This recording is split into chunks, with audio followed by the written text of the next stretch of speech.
అందరికీ నమస్కారం. వెన్నెల్లో చందమామ కథలకు స్వాగతం. ఈరోజు కథ బివిఎస్ రామారావు గారు రచించిన గోదావరి కథల నుంచి ఎసరు అత్తెసరు. గోదావరి గట్టు. ఆ గట్టున ఆనుకొని ఒక వీధి. ఆ వీధిలో ఒక చిన్న పెంకుటిల్లు. ఆ ఇంట్లో వర్ధనమ్మ అనే ఒక బామ్మగారు. ఆ బామ్మగారికి భాస్కరం అనేవాడు వారసుడు. ఆ వారసుడికి కమల అనే ఇల్లాలు. 4 రోజులు ముసురు తర్వాత తొలిపొద్దు వేళ వర్ధనమ్మగోరు, వర్ధనమ్మగోరు! ఇంకా పూర్తిగా తెల్లవారకుండానే ఎవరిదో పిలుపు. మీ బామ్మగారినెవరో పిలుస్తున్నట్టున్నారు అంటూ భర్తను లేపింది కమల. అబ్బా, నువ్వే లేవవే! ఒళ్ళు విరుచుకొని ముసుగు మరింత బిగించాడు భాస్కరం. పరగడుపునే బోడి మొహం ఎలా చూడనండి, మీరే లేవండి. పెంచి పెద్ద చేసి ఓ ఇంటివాడిని చేసిన బామ్మను నిన్నగాక మొన్నొచ్చిన ఇల్లాలు బోడి మొహం అన్నందుకు మనస్సు చివుక్కుమంది భాస్కరానికి. వర్ధనమ్మగోరు, వర్ధనమ్మగోరు! ఎవరు వారు అంటూ వర్ధనమ్మే పలికింది ఈసారి. తన స్థూలకాయాన్ని అదుపులోకి తెచ్చుకొని కిటికీకేసి జరిగి చిడతను తప్పించి ఓ రెక్కను మెల్లిగా తెరిచింది వర్ధనమ్మ. కిటికీకి అడ్డు తగిలి మా అమ్మగోరు అంటూ మళ్ళీ పిలిచాడు సత్తిగాడు. ఓరి నువ్వట్రా సత్తిగా! అదేంటి మామగోరు ఇంకా తొంగున్నారు? లెగండి, గోదావరి పొంగేసినాది. వడి మంచి పోటుగా ఉంది. అలాగట్రా, అడ్డులే, ఏది చూడ్ని అంటూ కిటికీ రెండో రెక్కని భల్లున తెరిచింది. గోదావరి నురగలతో గలగలమంటూ పరవళ్ళు తొక్కుతోంది. దూరాన్నుంచి ఆనకట్ట హోరుకు సాయం. గాలి హోరు తోడై చేవులు గింగిర్లెత్తిస్తున్నాయి. గోదావరంచున దూరంగా ఉదయసూర్యుని తొలికిరణాలు కాంతిని పుంజుకుంటున్నాయి. వర్ధనమ్మకి కళ్ళు మెరిశాయి.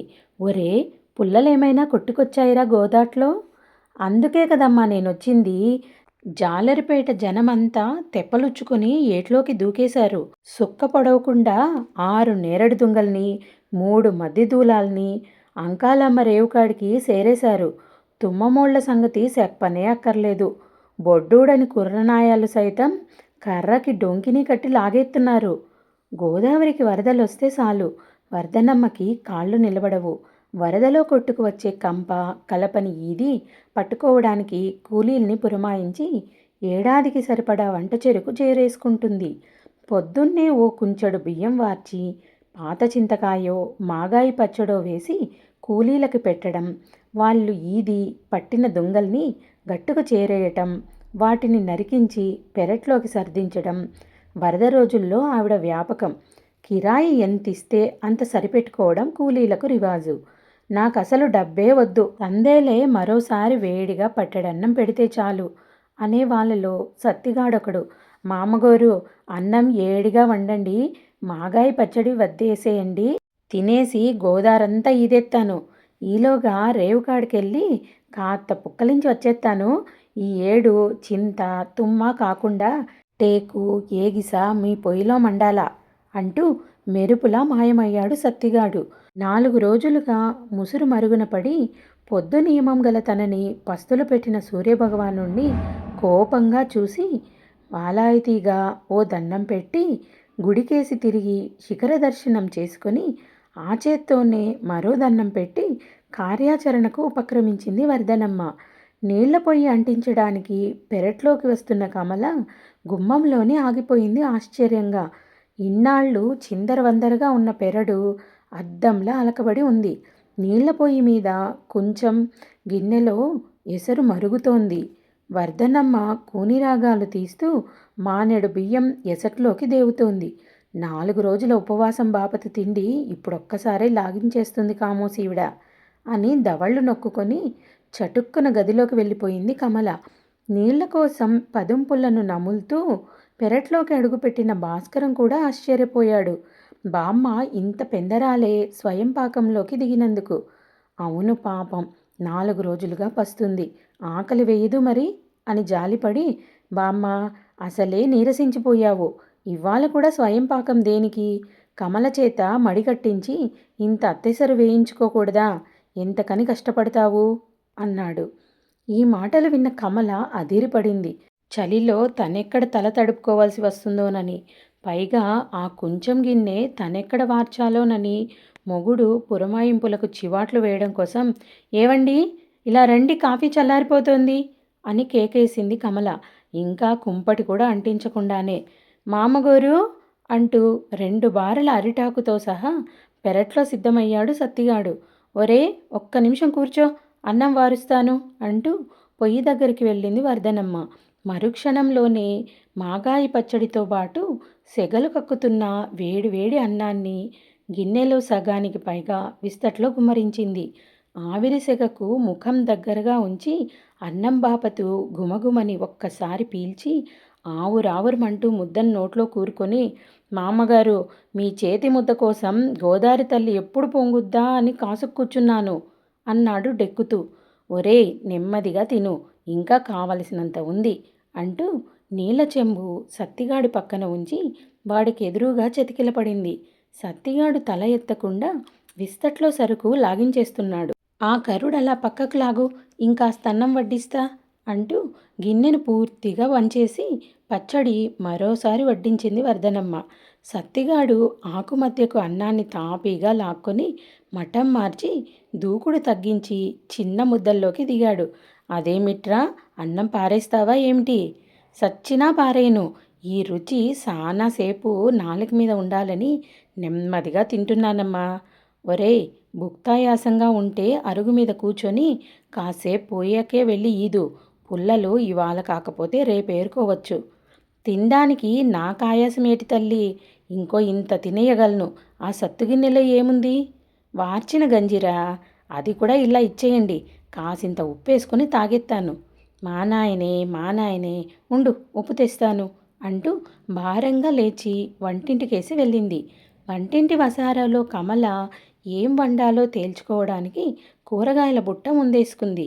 అందులో 2 అరటికాయలు దోరగా మగ్గుతున్నాయి.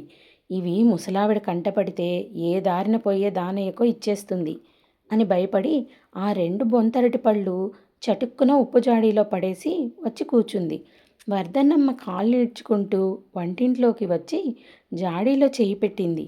చేతికి మెత్తగా ఏదో తగిలితే తీసి చూసింది. అవి బొంతరటి పళ్ళు. సత్తిగాడు ఇంకా ఆకలితో ఉన్నాడు. వాడికి ఇప్పుడు ఒకటేసి మరోటి సాయంత్రం పెట్టచ్చు. అయినా ఇవి ఈ ఉప్పు జాడీలో పడేసుకుంటారా? తెలివి అని విసుక్కొని ఓ పండు పుచ్చుకొని మరో పండు బియ్యం డబ్బాలో పడేసి చారెడు ఉప్పు తీసుకొని పెరట్లోకి నడిచింది. సత్తిగాడు ఆఖరి ముద్దకు రాగానే, ఒరేయ్, ఇది కూడా తిను అంటూ బొంతరటి పండుని విస్తట్లో పడేసింది. బొంతరటి పండే? అయ్య బాబోయ్, ఇదంటే నాకెంత ప్రాణం అంటూ దాన్ని అందుకున్నాడు సత్తిగాడు. ఒరే సత్తిగా, ఆయనకు కూడా ఇదంటే ఎంతో ఇష్టంరా. ఎవరండి, భాస్కరం బాబుకా? కాదురా, ఆయన. ఓ, పోయిన పెద్దాయన. నీ మొహం, ఆయన పెద్దాయన ఏం కాదు, చాలా చిన్న వయసు. నా వయసు ఉంటుందా అండి? నీ వయసు 25 ఉండదు. నీకన్నా 4 ఏళ్ళు తక్కువే. కండలు తిరిగిన శరీరంతో పుష్టిగా ఉండేవారు. ఇంత ముసలావిడికి అంత చిన్నోడితో పెళ్ళేంటి అనిపించింది. ఆరు మిమ్మల్ని బాగా చూసుకునేవారా అని పరామర్శించాడు.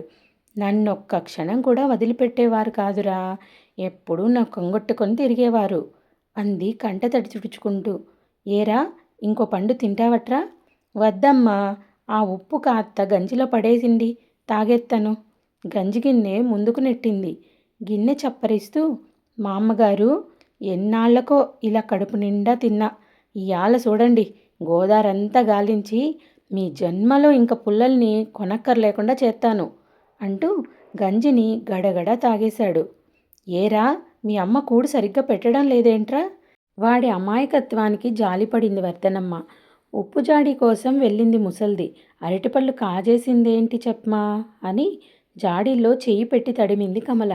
అనుకున్నంత జరిగినందుకు దీని సిగ తరగా అనుకుని దీని సిగ ఎప్పుడో తరిగేశారు అని గుర్తొచ్చి మనసులోనే మరేవో తిట్టుకుంటూ అత్తెసరుకు బియ్యం కోసం బియ్యపు డబ్బాకేసి తిరిగి దానికి మూత లేకపోవడం చూసి, అసలే ఇల్లంతా ఎలకలమయం, ఈ ముసల్ది మూతలన్నీ గడియ గడియకి తీసి పడేస్తుంది అంటూ డబ్బాలో చెయ్యెట్టి ఏదో మెత్తగా తగిలితే అది కదిలినట్టుగా భ్రమపడి ఎలకేమోనని భయపడి కెవ్వున కేకేసి ఎగిరి గంతేసింది కమల.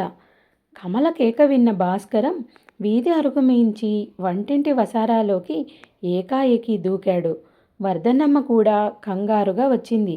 ఏమైందర్రా అంటూ.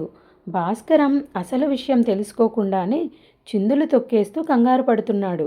భాస్కరం కంగారు చూసి, ఏవిట్రా చీంబోతులా, ఏమైందంటే పలకవే అని గొంతుకు చించుకుంది బామ్మ.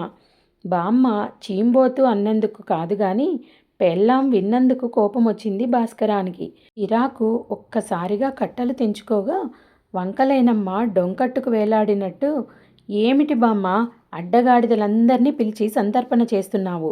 దున్నపోతులా ఉన్నాడా సత్తిగాడు, వాడికి వండి ఎందుకు వడ్డించావు అని కేకలేశాడు భాస్కరం. వాడేం అప్పనంగా తింటం లేదు గదట్రా, కూలి డబ్బులకు బదులు ఇన్ని మెతుకులు పడేస్తే ప్రాణాలకు తెగించి గోదాట్లో ఈది మనకు ఏడాది పొడుగునా సరిపడే వంట చెరుకు లాక్కొచ్చి పడేస్తున్నాడాయే. అయినా రూపాయి పడేస్తే బండెడు పుల్లలొస్తాయి. వాటి కోసం ఈ ఎడ్డి చాకిరీ ఎందుకు మధ్య? రూపాయికో పేడు కూడా రాదురా నాయనా.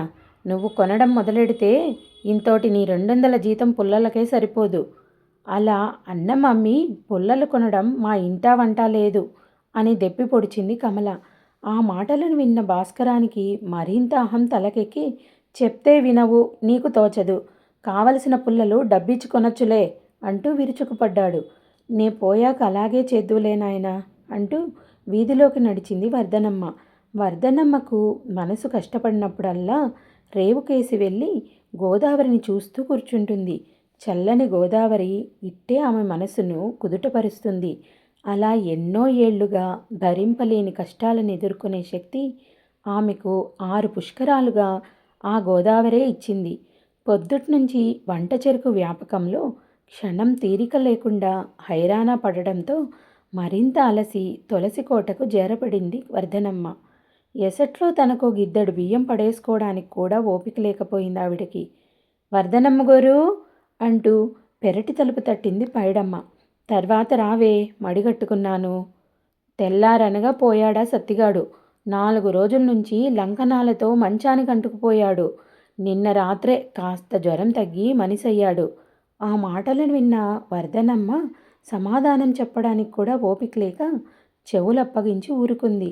మా అమ్మగారి కాడికెళ్ళి కాసింత ఊరగాయ పట్రావే, నోరు చేదుగా ఉంది అని రాత్రంతా ఒకటే గొడవెట్టాడమ్మా. ఈడ కాని వచ్చాడా అని చూసిపోవడానికి వచ్చాను. కాసింత ఊరగాయ పెట్టు తల్లి, మళ్ళా వత్తాను అని వెళ్ళిపోయింది పైడమ్మ. అన్నప్రాసన్నాడే అర్ధసేరు బియ్యం తినిపించినట్టు పత్యం రోజుని అడ్డమైన తిండి వాడి చేత తినిపించాను. వాడికేం బెడిసి కొట్టదు కదా అని కాస్త ఇదయింది వర్ధనమ్మ. నాకా విషయం ముందుగా తెలిస్తే కదా బాధపడవలసింది అని సరిపెట్టుకుంది. తన చేతి పట్టెడు మెతుకుల కోసం ఇన్ని లంకనాలు చేసి కూడా సాహసించి గోదాట్లో ఈదటానికి సిద్ధమైనాడు పాపం అని జాలిపడింది. ఓపిక లేకపోతే వాడు ఎందుకు ఈత్తాడు? నాకు ఢోకా ఇచ్చి ఎక్కడో ఊరేగుతూ ఉంటాడు చచ్చినాడు అని నిర్ధారణ చేసుకుంది.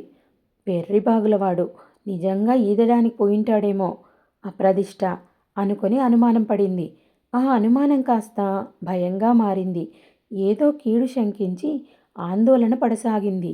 సత్తిగాడు గోదావరి ఒడిలో ఎదురీడటం, దూకుడుగా వస్తున్న దొంగను పట్టుకోవడానికి అడ్డుపడడం, అమాంతం నీరసం ఆవహించి ఈదలేకపోవడం, దొంగ బలంగా సత్తిగాడిని ఢీకొట్టడం, ఆ దెబ్బతో శోషొచ్చివాడు నిలువునా మునిగిపోవడం, ఈ చావుకు కారణం నువ్వే అంటూ ఊరంతా నిలదీయడం, పైడమ్మ శాపనార్థాలు, భాస్కరం కమలల దెప్పిపొడుపులు వంటి ఊహలు మనస్సులో పదే పదే తరంగాల్లా మెదలసాగాయి. వాడు నిజంగానే ఈతకెళ్ళాడేమో పాపం. వాడిని ఆపకపోతే నిష్కారణంగా ఓ నిండు ప్రాణాన్ని తీసిన దాన్నవుతాను అని కంగారుగా ఉన్న ఓపికను కూడగట్టుకుంటూ పెరటి తలుపు తీసి గోదావరి ఒడ్డుకేసి నడిచింది. కుండపోతగా కురిసిన వర్షానికి అడుసు దిబ్బలా తయారైన గట్టుమీద కాలు తీసి కాలెయ్యటమే కష్టంగా ఉన్న గోదావరంతా కలయ చూస్తూ బరువుగా శరీరాన్ని గట్టెమ్మెట నడిపించసాగింది వర్ధనమ్మ. గోదావరిలో కొన్ని వందల మంది పుల్లల కోసం ఈత్తున్నారు. ఎవణ్ణి చూసినా సత్తిగాడిలాగే కనపడసాగాడు వర్ధనమ్మకి. సత్తిగా అంటూ గొంతు చించుకొని అరుచుకుంటూ సత్తిగాడి కోసం దేవురించసాగింది. అలా గంటలు గడిచాయి. సత్తిగాడెక్కడా కనపడలేదు. వాడు గోదాట్లో మునిగిపోయాడని నిర్ధారణ చేసుకుంది. సర్వం కోల్పోయిన దానిలా నిస్పృహ, నిరాశ ఆవరించి తిరుగుముఖం పట్టింది. గోధూలి వేళ కావస్తోంది. పొద్దు వాలబోతోంది. బామ్మగారి నవనాడులు పట్లు తప్పాయి. నోరు పిడచకట్టుకుపోయింది. కళ్ళు బైర్లు కమ్మాయి. భారంగా పాదాలు ఇంటికి లాక్కొచ్చాయి. మనసులో లేదు. మామ్మగారు చూసారా ఎంత పెద్ద మద్ది దొంగను పట్టుకున్నానో అన్న సత్తిగాడి కేకకు ఈ లోకంలో పడింది వర్ధనమ్మ. నవ్వుతూ తన వైపు కేసి వస్తున్న సత్తిగాడిని కన్నీటి పొరకుండా చూసింది. నవనాడులు జలధరించాయి. సంతోషం, దుఃఖం ఒకేసారి ఉప్పెనలా పొంగాయి. బరువైన దిగులు దూదిపింజంలా ఎగిరిపోయింది. మనస్సు తేలికపడింది. వణుకుతున్న చేతులతో సత్తిగాడి తల నిమిరింది. ఏమైందే బామ్మ అంటూ అరుగు దిగాడు భాస్కరం. మామగారు మీరు బేగా ఏడన్నం పెట్టాలి. నేనీలోగా ఈ చిన్న పేళ్లను నరికేస్తాను అన్నాడు సత్తిగాడు. తల ఊపి కొంగుతో కళ్ళ నీళ్ళొత్తుకుంటూ యాంత్రికంగా పెరట్లోకి నడిచింది. ఐగోరు ఈ దొంగిస్తే షావుకారు 200 ఇస్తానని అటకాయించబోయాడు. బామ్మగారి చేతివన్నం ముందు అదో లెక్క. ఈ మాటలు విన్న భాస్కరానికి మతోయినట్టయింది. పేళ్లను నరికి కుప్పగా పోగేసి చెమటొత్తుకుంటూ పెరటి గుమ్మం కేసి నడిచాడు సత్తిగాడు. పెరట్లో తులసికోట వారే చెంగుపరుచుకొని పడుకునుంది వర్ధనమ్మ. పొయ్యి మండుతోంది. ఎసరు అత్తిసరై ఇగిరి మాడుతోంది. మామగారు అని పిలిచాడు సత్తిగాడు. మళ్ళీ పిలిచాడు. మళ్ళీ పిలిచాడు. మళ్ళీ పిలిచాడు. గంగా భాగీరథి సమానురాలైన పర్వతవర్ధనమ్మ శాశ్వతంగా కన్ను మూసిందని ఇరుగు పొరుగు వారు నిర్ణయించిన దాకా సత్తిగాడు కానీ భాస్కరం కానీ నమ్మలేదు. ఆనాడు జేబులో పైసా లేని భాస్కరం చేత ఆ దొంగ నమ్మగా వచ్చిన 200లతో సత్తిగాడు కొట్టిన కట్టెపేళ్లే చితిని పేర్పించాయి అంత్యక్రియలకి. కథ సమాప్తం. ఈ కథ మీకు నచ్చిందనుకుంటాను. నచ్చినట్టయితే లైక్ చేసి, షేర్ చేసి మా ఛానల్ని సబ్స్క్రైబ్ చేసుకొని ఎంకరేజ్ చేస్తారని ఆశిస్తున్నాను. Thank you.